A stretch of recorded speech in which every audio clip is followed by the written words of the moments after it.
Ever wondered about those secret codes you can type into your iPhone's dialer?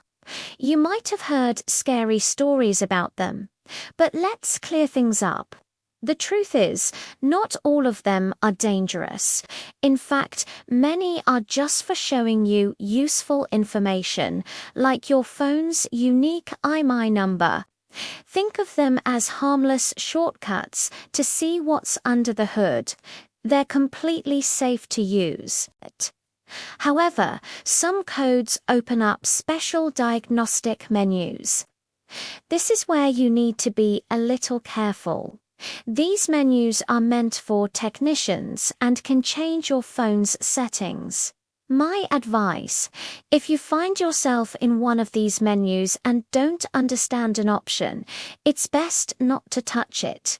Just exit out. So, explore the info codes, but be cautious with the settings. Hope this helps you understand your iPhone a bit better. Don't forget to like and subscribe for more tech tips. Thanks for watching.